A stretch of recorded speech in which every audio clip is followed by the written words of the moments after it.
आज हम चैप्टर 1 के एक्सरसाइज जो है 1.2 उसको सॉल्व करेंगे। तो इसका पहला क्वेश्चन देखिए क्या है, सिद्ध कीजिए कि रूट 5 एक अपरिमेय संख्या है। तो सबसे पहले हम इसको ही उल्टा मान लेंगे, हम मान लेंगे माना रूट 5 एक परिमेय संख्या है, यानी कि रैशनल नंबर है।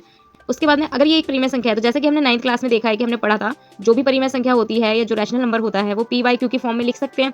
तो रूट 5 को हम पी बाई क्यू की फॉर्म में लिख सकते हैं, जिसमें क्यू जो है वो नॉट इक्वल टू होता है, बराबर नहीं होता 0 के, और पी और क्यू कोई पूर्णांक होता है। ठीक है, तो रूट 5 को जब हम पी बाई क्यू की फॉर्म में लिख सकते हैं तो रूट 5 के नीचे हम 1 लगाएंगे और इसकी क्रॉस मल्टीप्लाई कर देंगे, यानी गुणा कर देंगे इसकी आपस में इस तरीके से। तो हमारे पास क्या आ जाएगा, क्यू रूट 5 बराबर पी आ जाएगा। इसके बाद हम क्यू रूट 5 बराबर पी की जो दोनों के दोनों पक्ष हैं, बराबर के इधर भी और बराबर के उधर भी, दोनों की क्या करेंगे, दोनों पक्षों का वर्ग कर देंगे, यानी दोनों पक्षों की स्क्वायरिंग कर देंगे, बोथ साइड स्क्वायरिंग करेंगे, यानी 5q² बराबर pq²।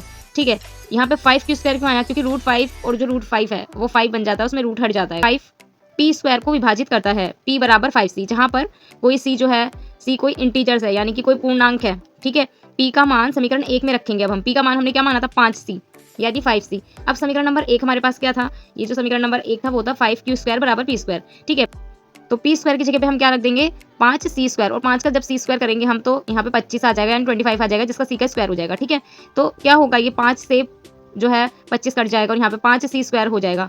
5 जो है q को विभाजित करता है, जैसे p को यहाँ पर विभाजित कर रहा था इसी तरीके से यहाँ पर q को विभाजित करता है।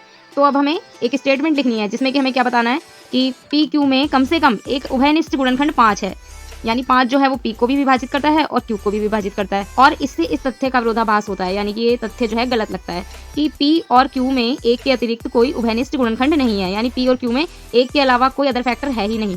लेकिन यहाँ पर हमने क्या सिद्ध किया है कि 5 जो है p q का एक फैक्टर है। ठीक है, ऐसा इसलिए हुआ क्योंकि हमने एक त्रुटिपूर्ण कल्पना कर ली थी। त्रुटिपूर्ण कल्पना ये होती है कि हमने जो अजम्पशन किया था वो एक गलत अजम्पशन था, तो इसी वजह से क्या है, रूट 5 एक परिमेय संख्या हमने मान ली थी। अब हमने जब इसे सिद्ध किया तो हमें क्या पता चलता है कि रूट 5 जो है वो एक अपरिमेय संख्या है, एक रैशनल नंबर है।